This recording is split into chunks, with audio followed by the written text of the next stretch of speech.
Dear representatives and senators, I'm going to go ahead and give you my testimony. And like you read in my email, um, we only get 3 minutes, so I had to have my note taker as well speak. So here it goes. Hello, my name is Wendy Elliott Mears. I am testifying on HB 75. I was 3 years old when I started to be physically, emotionally, and sexually abused. My main abuser was a partner of a daycare worker who would force me to watch whilst they tied down other kids and abused them too. He threatened me, he forced me to keep it a secret, otherwise, he would kill my family. My perpetrators are now deceased. 3 decades of children and foster children went to this Delaware state licensed daycare located right behind the Laurel Police Department. To the outside world, I showed no signs of abuse. When I turned 40, I found out a child in my own classroom was my abuser's great grandchild, who looked exactly like his partner that ran the daycare. I was triggered. The suppressed trauma came forward from 30 years ago, and it completely took over my life. I went to the police and filled out a FOIA, but they gave me nothing on my abuser and tried to dismiss me. I hired an attorney who was able to retrieve an archived document showing that the abuser did have a history of sexually abusing children, but it was swept under the carpet. The judge refused to unseal any other archived documents as well.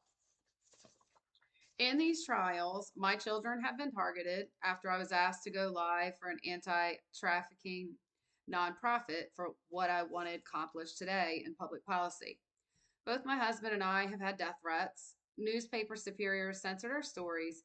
And the past 3 years, I have been a target by a government official who abused his power and has had my own educational institution harass me, which included using a young male teacher to build a sexual harassment charge against me. They failed. I am thankful for my faith because without it, the pain my family has endured, I could have easily taken my life from the pressures of the evil forces. The pedophilia is deeply rooted here.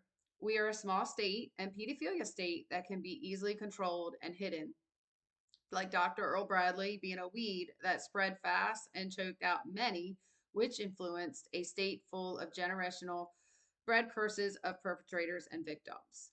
The civil statute needs to be eliminated. We deserve justice. I have only felt through this whole journey that as a survivor, I'm the problem. Let's get to reality, stop the trafficking and pedophilia, make it a zero tolerance state, and pass this bill. I am hoping my story it just doesn't change hearts but minds. And please ask yourself at the end of the day, can you really look at yourself and look at yourself in the mirror if you do not pass this bill? Here's the second 3 minutes. Good morning. I'm Kimberly Elliott, Wendy's note taker in public policy. Wendy has been a key advocate for HB 75 and is currently on her third paid personal leave from her school district, which is Indian River School District. This year, Wendy reported the harassment and retaliation to her local school board and was advised by a retired member to discuss it on Dan Gaffney's media show. After appearing on the show, she was then labeled a conspiracy theorist by her school district and subjected to a 4 hour psychological evaluation.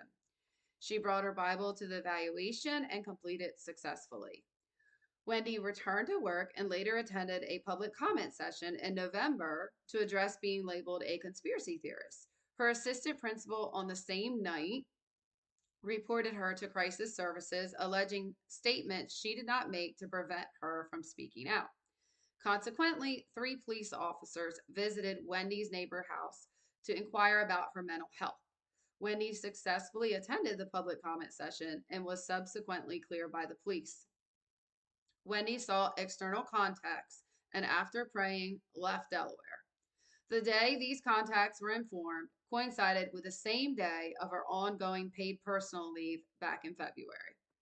Her principal posted information about her leave on the school email server, which violates protocol.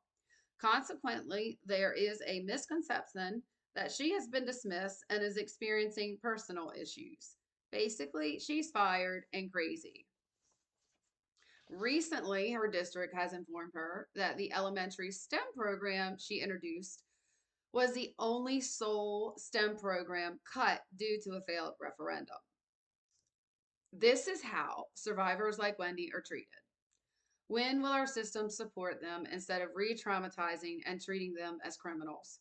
We hope HB 75 passes this session and that survivors receive more compassion and empathy than the state has shown Wendy.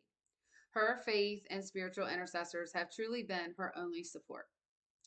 Thank you for listening. My journey as of now is still unfolding, and I have not been back to work since February 24th. We've got a huge problem of pedophilia in the state.